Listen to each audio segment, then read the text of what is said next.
Dear students, I am Dr. Rajiv Sapre. This is 8th lecture on about the chapter arithmetic progression, and this is a part of video series lecture about SSC mathematics. See, in previous lecture we saw how to solve problems in case of arithmetic progression where you are given some conditions about 3 terms, about 4 terms, etc. So I told you the terms to be taken in such a way that calculations become easy. Okay, in case of 3 terms, you know terms are to be taken as a minus d, a and a plus d. When it is 4 terms, terms are to be taken as a minus 3d, a minus d, a plus d and a plus 3d, etc. When you are asked about 5 terms, the terms are to be taken as a minus 2d, then what? A minus d, then a plus then a plus d, and then a plus 2d. See, a minus 2d first term, a minus d only a third term, a plus d, a plus 2. So any problem when they ask you about 3 terms, 4 terms, 5 terms, you can try this technique so that it becomes very simple. Calculations become simple. That is the purpose of taking such terms. Okay. Now we will go for some more problem solving, because problem solving is a very important part in your total study. So we will go for this particular problem number say 9 of page number what is that page number? 73. Problem number 9 on page number 73 of this book. Okay, so what can be how can be that problem managed? See, problem काय आहे बघा. If the 9th term of AP is 0, okay, what is given? Problem is like this: if 9th term of AP is 0, okay, then show that 29th term is twice the 19th term. 29th term म्हणजेच काय? T29. You have to show this is twice the 19th term. T19 हे तुम्हाला prove करायचंय. Prove that. PT म्हणजे prove that असं आपण म्हणूया. Okay, I am using this PT for prove that. Prove that किंवा शो दॅट असं जे नेहमी विचारलं जातं ते फार महत्त्वाचं आहे. हे तुम्हाला प्रूव्ह करायचं आहे. आणि दिलेलं काय? 9वी टर्म त्याची 0 आहे. कसं? आता 9वी टर्म हा प्रॉब्लेम मी पूर्ण नाही करणार आहे. तुम्हाला मी म्हणजे हिंट्स देतो. त्या हिंट्सचा वापर करून तुम्ही हा एक्झरसाइज म्हणून सोडवा. बघा, 9वी टर्म तुम्हाला 0 आहे असं दिलेलं आहे. म्हणजेच काय दिलेलं आहे? गिव्हन काय? नेहमी ॲनालिसिस करताना प्रॉब्लेममध्ये काय दिलं आहे हे नीट समजावून घ्यायचं. Given T9 is equal to 0. म्हणजेच काय? T9चा आता TNचा फॉर्म्युला काय आहे बघा? A plus N minus 1 into D. बरोबर? हे तुम्हाला दिलेलं आहे. म्हणजे हा फॉर्म्युला आहे. T9 0 आहे म्हणजेच काय होणार? N च्या ऐवजी मी 9 टाकणार. सो T9 म्हणजेच काय होणार? A प्लस 9 मायनस 1 म्हणजे 8D हे तुम्हाला 0 आहे असं दिलेलं आहे. A plus 8D 0. This is given to you. Correct? This is given. Say this is result 1.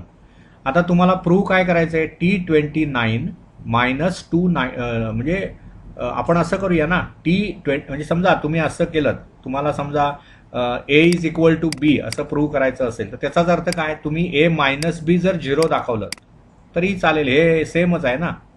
A is equal to B is same as is A minus B 0. त्यामुळे समजा मी T29 minus 2 into T19 हे मी समजा consider म्हटलं. आत्ताच ते 0 नका म्हणू. आत्ताच 0 म्हटलं म्हणजे तुम्ही ते ॲश्युमच केलं ते इक्वल आहे म्हणून. ते तुम्हाला सिद्ध करायचं आहे. म्हणून T29 मायनस 2 इंटू 19 हे किती येतं? हे जर मी 0 आहे असं दाखवलं तर ह्या दोन गोष्टी मग इक्वल आहेत. ए मायनस बी 0 कधी असतं? When A and B are equal. म्हणून आपण समजा असा आपण विचार करायला सुरुवात केलं तर काय होईल बघा. T29 म्हणजे काय होणार? तो TN चा फॉर्म्युला वापरा. एन म्हणजे 29 टाका. म्हणजे काय होईल ते? T29 च्या बाबतीत काय लिहिता येईल मला? A plus 28D minus 2 times T19 म्हणजे काय होईल? एनच्या ऐवजी या फॉर्म्युल्यामध्ये एनच्या ऐवजी मी 19 टाकणार. T19 म्हणजे ते काय होणार? 19 वजा 1 म्हणजे 18D. बरोबर ना? म्हणजेच काय होणार? A plus 28D minus 2A वजा 2 ने आत गुणावं लागेल. वजा 36, 18 दुणे 36 वजा 36D असं आलं. म्हणजेच काय झालं बघा. हा A मायनस 2A म्हणजे ते मायनस A झालं आणि 28D वजा 36D म्हणजेच वजा 8D झालं. बरोबर ना? ह्यातून मायनस साईन मी कॉमन काढू शकतो म्हणजे ते A प्लस 8D होईल. आणि तुम्ही इथे रिझल्ट 1 काय लिहिलाय बघा. A plus 8D 0. त्यामुळे हे मायनस ऑफ 0 झालं. मायनस ऑफ 0 असलं काही नसतंच, 0 झालं. झालाच प्रॉब्लेम. म्हणजे काय झालं बघा. महत्वाचं ह्यातलं काय होतं की T29 मायनस 219 हे मला 0 दाखवायचं आहे. हे समजलं पाहिजे. समजलं ना? कुठलाही गणितातला प्रॉब्लेम सोडवण्यासाठी प्रथम तुम्हाला काय दिलेलं आहे त्याचा चांगला अभ्यास पाहिजे. त्याच्यामधून काय काय कन्क्लुजन्स मला काढता येतात ती काढली पाहिजेत. आणि मला एखादी गोष्ट सिद्ध करायची आहे. मग ते सिद्ध करण्यासाठी मी नेमकं काय सिद्ध केलं पाहिजे. जसं इथे तुम्हाला सांगितलं होतं की तुम्ही काय सिद्ध करा म्हणाले होते ते लोक. T29 आणि that is equal to 2 into T19 हे इक्वल आहे असं दाखवा असं ते म्हणाले होते. म्हणून आपण काय केलं. T29 मायनस 2 इंटू T19 काढलं आणि ते आपण 0 दाखवलं. पण ते म्हणजे काय होतं. A प्लस 8D होतं ते. मग A प्लस 8D 0 आहेच ना by 1. Okay. So what does this imply? that is what we can say now. T29 minus 2 into T19 हे 0 आहेत. आणि म्हणून मग काय झालं त्याचा अर्थ T29 इज 2 टाइम्स T19 असं ते आपल्याला मिळालं जे आपल्याला हे सिद्ध करायचंय. So we can say proved. म्हणजे आपण सिद्ध केलं. तेव्हा हे प्रॉब्लेम्स कठीण मुळीच नसतात. आपल्याला काय नेमकं दिलेलं आहे त्याच्यामधून आपल्याला काय काय अर्थ काढता येतात. मला काय नेमकं सिद्ध करायला सांगितलेलं आहे ते सिद्ध करण्यासाठी मी काय नेमकं सिद्ध केलं पाहिजे असं ज्यावेळी स्वतःशी तुम्ही विचार करत जाल त्यावेळी मग हे प्रॉब्लेम सोपे वाटायला लागतील. ठीक आहे. पुढचा प्रॉब्लेम बघूया. आता इथे कसं झालं बघा. आता हे सर्व ॲप्लिकेशन्स बाबत ते आता बोलतायत तुमच्याशी. They are now talking about various applications. बघा आता हे ॲप्लिकेशन्स मी इथले जे सॉल्व्ड प्रॉब्लेम्स आहेत त्याच्यामध्ये जास्त जात नाही. परंतु तुम्ही बघू शकता ते सुद्धा सोपे असतात. फॉर एक्झाम्पल पहिलाच प्रॉब्लेम बघा. I will explain it. बघा. A mixer manufacturing company manufactured 600 mixers in 3rd year and in 7th year they manufactured 700 mixers. बघा. 3rd इयरला त्यांनी 600 मिक्सर्स तयार केली. 7व्या वर्षी त्यांनी 700 मिक्सर्स तयार केली. If every year there is a same growth in the production of mixers. म्हणजे काय झालं बघा. 3ऱ्या वर्षी त्यांनी 600, 4थ्या वर्षी 700 म्हणजे कितीचं वाढ झालं ही. अँड इन 7th इयरमध्ये 700. लक्षात घ्या. म्हणजे त्यांनी जो काही डेटा दिला आहे आणि त्यांनी असं सांगितलंय की every year there is same growth. म्हणजेच हे अरिथमॅटिक प्रोग्रेशन आहे. प्रत्येक वेळी समान संख्येने ते वाढत जाणार आहे. म्हणजेच तो कॉमन डिफरन्स जो आहे ना तो तिथे त्यांनी सांगितलाय. Okay. Then find production in the first year. म्हणजे तुम्हाला फर्स्ट टर्म काढायची आहे. प्रोडक्शन इन 10th इयर 10वी टर्म काढायची आहे. आणि total production in first 7 years म्हणजे 7ही वर्षांमध्ये किती प्रोडक्शन झालं म्हणजेच S7 काढायचं आहे. प्रॉब्लेमचा अर्थ लक्षात यायला पाहिजे. ओके. सो आपण इथे त्यांनी म्हटलंय बघा, हे आता मी लिहित नाही, तेच इथे लिहिण्यात काही पॉईंट नाहीये. काय म्हटलंय बघा, let us assume that company manufactured TN mixers in the nth year. TN mixers in the nth year.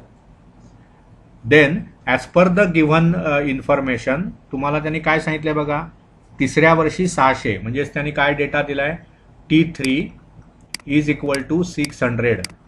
आणि काय दिलंय बघा, सातव्या वर्षी म्हणजे T7 इज 700 असं तुम्हाला त्यांनी दिलेलं आहे. तर आपणाला हा फॉर्म्युला माहितीच आहे ना, की काय TN चा फॉर्म्युला काय, तर A+N-1 इंटू डी. मग आता हे जे काही सर्व आहे ना, हे अरिथमॅटिक प्रोग्रेशन आहे, त्यातलं ए आणि डी आपण काढूया. मग इथे आता बघा T3 600 दिलंय, म्हणजेच T3 काय होणार बघा, A+3-1 that is 2D, this is 600. आणि T7 म्हणजेच काय होणार, A+7-1 म्हणजे 6D दॅट इज 700. मग हे जर कॅल्क्युलेशन केलं, त्याला 1 म्हणा, याला 2 म्हणा, मग सबट्रॅक्टिंग 1 फ्रॉम 2 मधून 1 वजा करा, म्हणजे काय होईल बघा, A+6D इज इक्वल टू 700. आणि below that you will write A+2D is equal to 600. त्यामुळे इथे काय होईल, हे सबट्रॅक्शन वगैरे तुम्ही केलं, इथे केलं की हा ए आणि हा ए कॅन्सल होईल. 6D वजा 2D म्हणजे 4D बरोबर 100. आणि म्हणून डी ची किंमत आली 25. D is 25. Once you get D, तुम्हाला ए काढता येईल बघा, ह्या इक्वेशनमध्ये टाका, put D is equal to 25 in what, A+2D 600. मग डी जर 25 टाकला मी, तर हे किती होणार, A+50 बरोबर 600 बरोबर ना. त्यामुळे काय होणार, ए ची किंमत 600 वजा 50, त्यामुळे ए आला 550 आणि डी आला 25. म्हणजे दरवर्षी 25 मिक्सर्स ते वाढवत नेत आहेत, असा त्याचा अर्थ आहे. आता कुठलीही गोष्ट तुम्हाला करता येते. Production in the first year म्हणजेच 550. So now you can say production in first year, बरोबर ना, प्रोडक्शन इन फर्स्ट इयर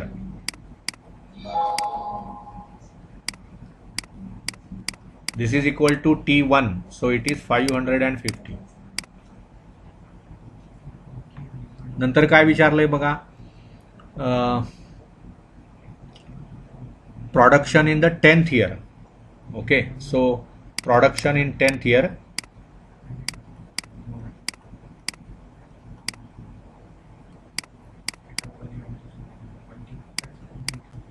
म्हणजेच काय विचारलंय आपल्याला, T10. मग TN चा फॉर्म्युला वापरा, हा जो आहे तो A+N-1 इंटू डी, त्याच्यात N म्हणजे 10 टाका. So T10 will be A+9 into D, पण त्यातला ए किती आहे, 550. सो 550 अधिक 9 गुणिले 25 म्हणजे किती झाले, 550 अधिक किती, 25चा पाडा पाठ पाहिजे, 25×9 225, 550 अधिक 225 म्हणजे 775. So production in the 10th year वाज 775 mixers. Like this one can do.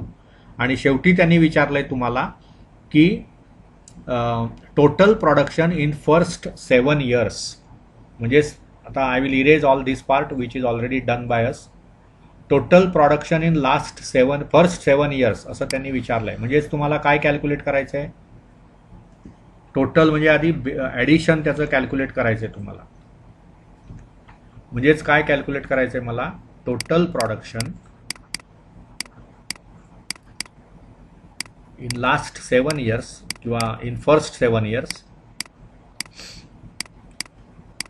First 7 years that is S7 मला काढायचं आहे. मग त्याच्यासाठी मला काय काय माहिती पाहिजे, what is formula of SN, that I must know.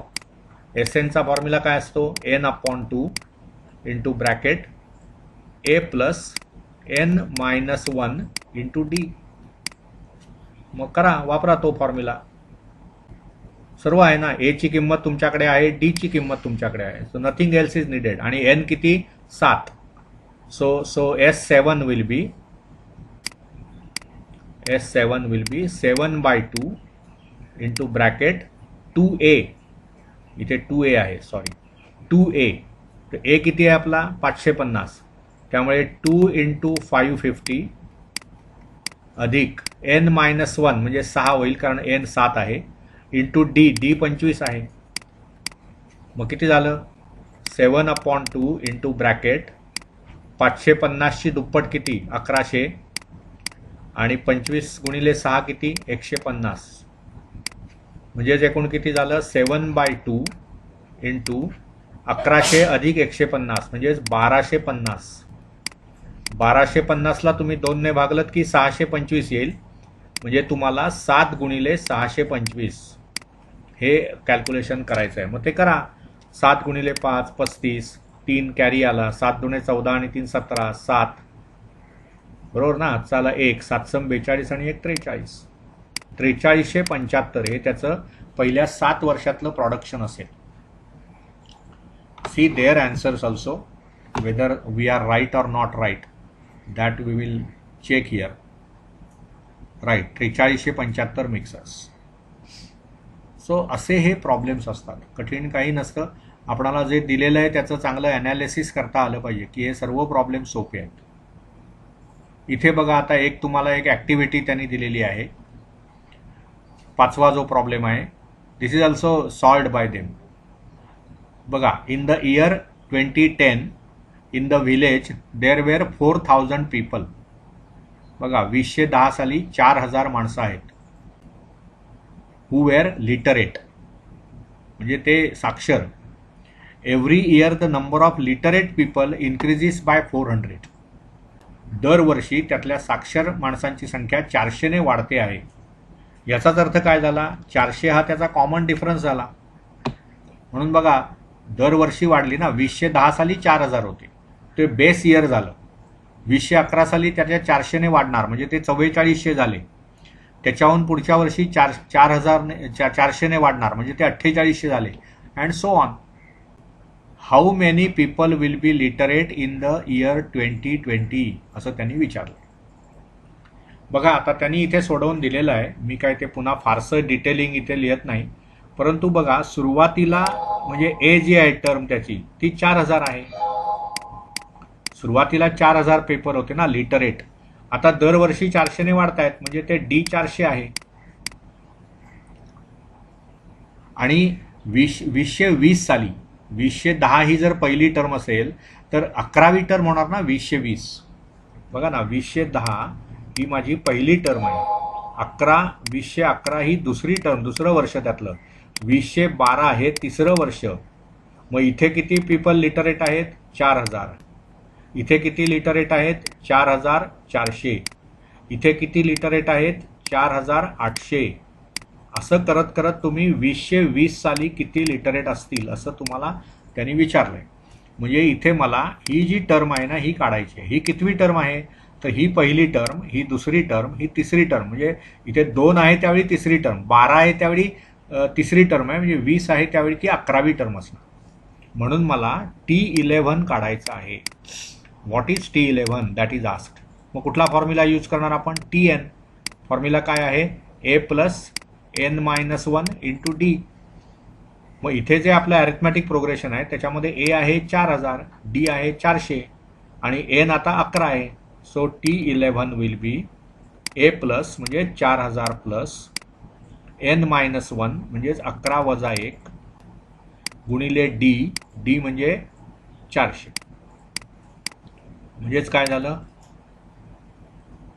4000 अधिक 11 वजा 1 म्हणजे 10 गुणिले 400 म्हणजे पुन्हा 4000 म्हणजेच ते एकूण 8000. So what we can answer finally? In the year 2020 2020 साली 8000 पीपल लिटरेट असतील. So what can be your answer? In the year 2020 there will be 8000 literate persons, literate